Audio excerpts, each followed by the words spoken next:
You have some narrative in your mind that is so negative that when you look in the mirror, you see somebody worth trashing.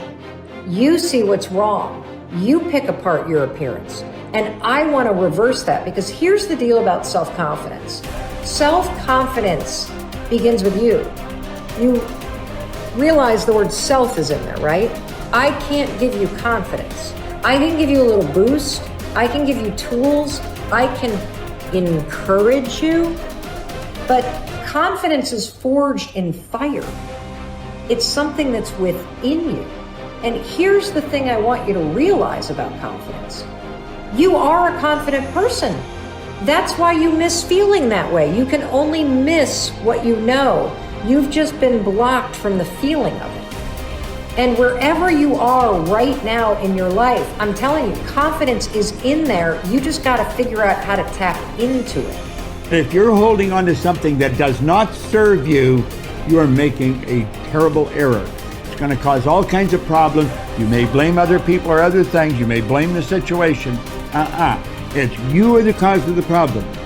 The man that told me to pick up this book and read it, Ray Stanford, he had a saying. He used to say to me, Bob, you're the only problem you'll ever have, and you're the only solution. I think it might have taken me 5 years to understand it. But I do understand it. And you know something? I am the only problem I'll ever have, and I am the only solution. Don't hold on to anything that is not serving you. Reject it. You know the beautiful part about having an inductive reasoning factor? That's the part that chooses thoughts. You can accept or reject. The beautiful part of your mind, you can accept or reject anything that comes into your world. Accept or reject it. It's a choice. Don't hold on to anything that is not serving you. If we play the victim role, then we are using our personal power to be helpless. If we decide to accept responsibility, then we don't waste time blaming somebody or something out there. Some people feel guilty for creating illness or poverty or problems. They choose to interpret responsibility as guilt. And some members of the media like to refer to it as New Age guilt. These people often feel guilty because they believe that they have failed in some way. However, they usually accept everything as a guilt trip in one way or another, because it's another way to make themselves wrong. And that is not what I'm talking about. If we can use our problems and illnesses as opportunities to think about how we can change our lives, we have power. Here's something I want you to keep in mind. Life is a fight for territory. And once you stop fighting for what you want, what you don't want will automatically take over. In the past, if you look at it, people have perceived themselves as victims of everything around them, victims of circumstances. And then we go, I'm sorry, life did not give me those wonderful things that other people have. And the simple reality is, no, if you have an issue, it's not the outside. This is what we've always, universe, give me something. We now know that our issues are internal. It's our own subconscious beliefs that we've been programmed with of disempowerment. Like when a child is growing up and getting its programs, so think of what things parents say. Oh, you don't deserve this. Who do you think you are? I mean, the parents didn't mean that for your whole life. They were trying to, goad you, needle you to make a change. So they would say these things. 95% of our life comes from those programs. So if you have disempowering beliefs about who you think you are, because you got them from other people, that's how you know who you are. These disempowering beliefs play 95% of the day in an average person's life. So I say, my wishes and desires, I want success, I want great relationships, I want all these wonderful things, I want health. I go, that's conscious mind, because conscious mind's creative. But as science reveals, only 5% of the day are we operating from our own personal wishes and desires. 95% of the day we operate from the programs that we got in the first 7 years. And if those programs, which psychologists have told us 70% are negative and disempowering and self-sabotaging, I say, good, apply these 95% of the day in your life. And you realize why your life is a struggle. It's not a struggle because the universe is not providing. It's a struggle because your own consciousness is not accepting. And this is where we have to change. And so getting control of your mind, taking charge of your consciousness is a way of overcoming those limitations. There are many different ways to take this control back in your life. And one of them is the ability to, like in yoga, for example, to be the master of your mind and not let it run the monkey mind. Let it run. No, I want this. Don't let this other one go. And so overcoming the old self allows us to become somebody else. And there is that period of transition. Yeah. I call it the void, where there's just not a lot happening. And you just got to be able to keep going and continuously get to the end of your belief, where most people stop. I just had a fabulous conversation with someone this weekend.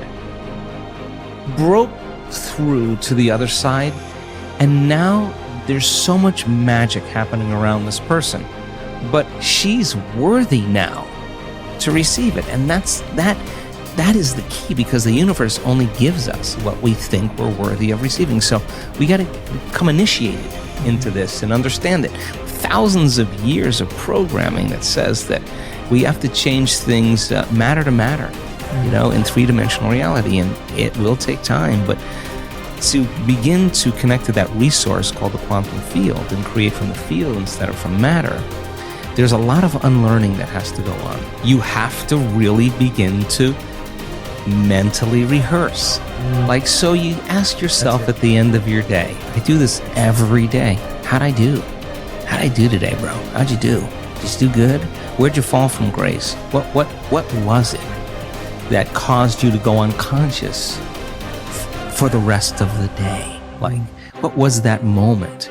Now, if you're a student of life, you'll begin to contemplate, well, it was that person that said that thing, then I reacted, or I got this email, or things didn't go my way, and I started feeling angry or frustrated or fearful.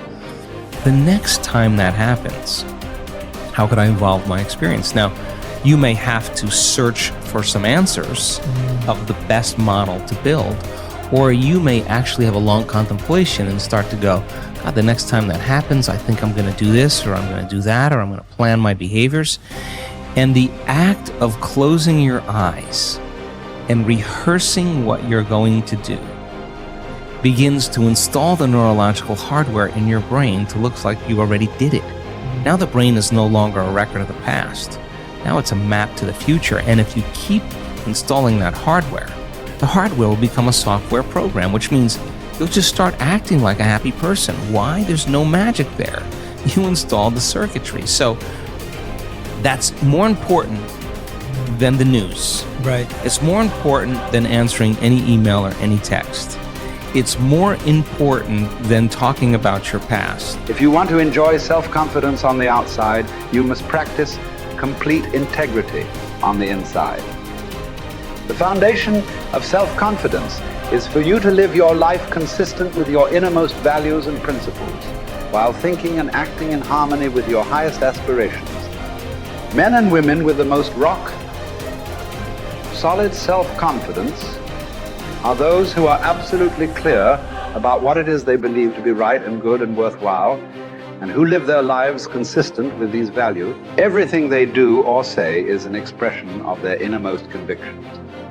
Your whole world can fall down around you, but as long as you know that you are doing the right thing, you will have a deep inner sense of calm that will manifest itself in an attitude of confidence and self.